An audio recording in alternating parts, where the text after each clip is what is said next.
Good morning ভাই MLA সাহেব, তুই আমাকে এইভাবে ধরে বেঁধে দিলি কি মাঝে দিলি রে শালা, আমি সহ্য করতে পারছি না।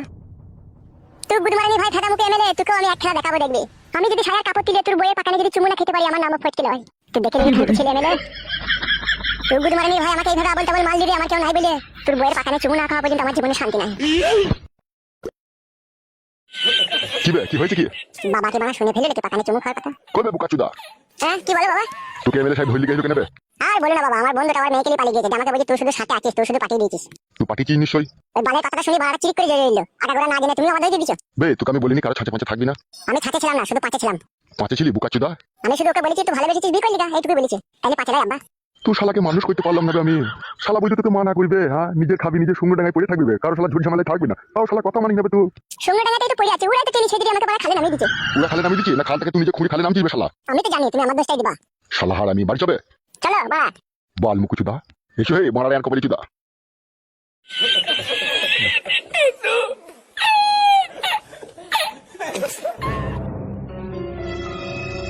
হ্যালো এই চ্যাংড়া খালি দরজার মুখের সামনে এভাবে দাঁড়িয়ে আছিস কেন? কোথায় গিয়েছিলাম কি করছিলাম সব তোর নামকে বলবি নাকি? এলে সাত বেরিনি আসি বেরিনি, মুখের ভাষা ঠিক করবি লো।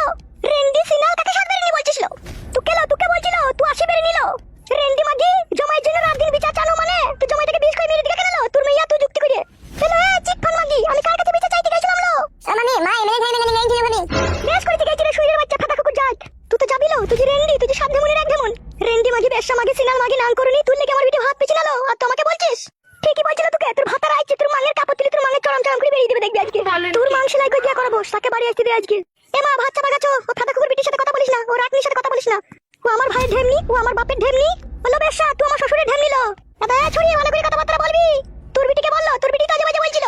ও ভাতারের মাথা খাওনি ছুরি। কেন আমার ভাতারের ডান্ডা ধরে চলে এলি? তুই না ডান্ডা পেলি না, হালো ডান্ডা লিওনি। তোর মতো আমি ধরা পড়লি জি, তোর মতো আমি সঙ্গে টাকায় ধরা পড়েছিলাম জি। তোর মা যেমন ধরা পড়ুনি তুই ধরা পড়ুনি। তুই বেরিনি, তুই রেন্ডিজি কতবার বেরিয়েছিস, আমিও না দেখে ছাড়বো না। তোর মাঙে স্ট্যাম্প দিয়ে তোকে গ্রাম ছাড়া করাবো। তোর মাঙে এমএলএ সাহেব স্ট্যাম্প মারছে, আরো করে মারবে দেখবি। মুখের ভাষা দেখেছিস, মুখে মারলো, মুখে মার। আয় একবার গায়ে হাত দিয়ে দেখ, ডানা পাগলা দুই মা বিটি ছাড়িলে বলো। তুই যে কি রেন্ডি লো, তো গাছে উঠে নাং করবি তুই যা রেন্ডি। আমি তো গাছে উঠে নাং করবি লো, আর তুই গলিতে দাঁড়িয়ে দাঁড়িয়ে নাং করবি। হ্যাঁ তুই এলে বেশা মুখ সামনে কথা বলবি না বেশা। তো বেশা লো, তোর মা বেশা লো, তোর বিটি শুধু বেশা, তোদের বেশা জাত লো। না না ভাই আমি তো আমার বেশটা জানি না, আমার ভালো লাগে। ভালো যায় কি কালো যায় সে তোর মা জানে। বেরিনি মাগি তাড়াতাড়ি সময় হোক দাঁড়া। এ ঘরে চো বেশার সাথে কথা বলি না, বেশার সাথে কথা বললে বেশা হয়ে যাবে। চো ঘরে চো। হ্যাঁ মা কি বেশাকে কি রেন্ডিকে যে সে মা নাকি ফাটা কুকুর বেটা কি দেখি তার প্রেমে পড়ে কি দেখি যে তাকে বিয়ে করলু সেটাই বুঝতে পারছি না লো। বাড়ি আসছে থাক ঘরের ভিতরে। বাড়ি এসে কি বাল ছিড়বে আমার? যখন ছিড়বে তখন উয়া করিস না দেখিস আবার। এ মা ঘরে চো, বেশার সাথে কথা বলি না। তুই বেশা লো চটি ঘরে চটি, দেখতে পাচ্ছিস না ও রেন্ডি তো তোর মাথাকে জাদু করে নিয়েছে। তোদের মতো জাদু করে নিয়ে লইলো যে জাদু করে নিয়ে নেবো, সে আমাকে ভালোবেসে বিয়ে করেছে। কি তোর ফুলা মাংলো, তোর মাং দেখে সে মাঙের ছোড়া তোর প্রেমে পড়ে গেল। গেছে তো ফুলা মাং দেখে তো সে আমার প্রেমে পড়েছে। আর তোর বিটির চিমসি পাকান পছন্দ হচ্ছে না বলি তো সে আমার প্রেমে পড়ে আমাকে বিয়ে করেছে। আমার বিটির চিমসি পাকান ফাটা কুকুর বিটি, আমার বিটির দুধে ভেজানো পাকালো। ওই পাকানেই তো একদিন আমার জামাই ফাটা কুকুর বেটা হাকুম পাকুম চাকুম করে চুমু খেয়ে ফেলো। এখন খেয়েছি না কেন লো? এখন আমার পাকানে চুমু খেয়েছি, তোর বিটির পাকানে চুমু খেয়েছি না কেন লো? তুই যে জাদু করেছিস লো, তুই যে ওষুধ করেছিস লো, বাল করেছিল, আমি কিচ্ছু করে নিল। আমার রূপ দেখে আমার জৈবন দেখে আমার প্রেমে পড়েছিল। কি তোর রূপ জৈবন লো? তোর রূপ জৈবনে ধরছি না, পাড়া চ্যাংড়া কাপড় তুলে তোর মাং মেরে দিয়েছে। সেই জন্যই তো তোর এত রূপ জৈবন হয়েছিল। 12 জন পুরুষ মানুষের লেঙ্গু লিচিস বলি তাই কি তোর রূপ জৈবন হয়েছিল। রেন্ডি মাগি সব দরজার সামনে থেকে সরলো বেশা। জানো সিনাল মাগি আমি কি দরজা কি বসে আছি নাকি? যা বাপ ভাতারি মাগি, তুই বাপ ভাতারি লো, তুই চাচা ভাতারি লো, তুই ভাই ভাতারি লো। খুব সাবধান, তোকে বলে দিচ্ছি কথাবার্তা মেপে চেপে বলবি। তুইও খুব সাবধান, তুইও কথাবার্তা ভালো করে বলবি। হাসানা লোক রেন্ডি মাগি লজ্জা লাগে না লো? লজ্জা করে না, ঘৃণা করে না তোর? নিজের ভাতা ছেড়ে দিয়ে পরের ভাতারের হাত ধরলি, ঘৃণা করে গেল, বিষ খাগালো, গলায় দড়ি দিয়ে গেল। তুই জায়গায় আমি থাকি এত করে বিষ খাইলি তাবলো রেন্ডি। বড় ভাতারি মাগি জামাইটাকে আমার পাগল করে ছাগল করে মাঙের তলায় ভরে দিলু। ঘরে চো বেশার সাথে কথা বলি, ঘরে চো। এমা ভাঙলি দিতে পারে আর ধরে পেয়ে তো ভাঙলি দিতে কোকুন থেকে মানে ভাঙলি দিতে মান।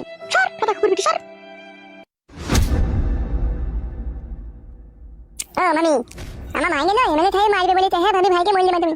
তুমি যাও বাড়ি আসুক তারপরে হবে।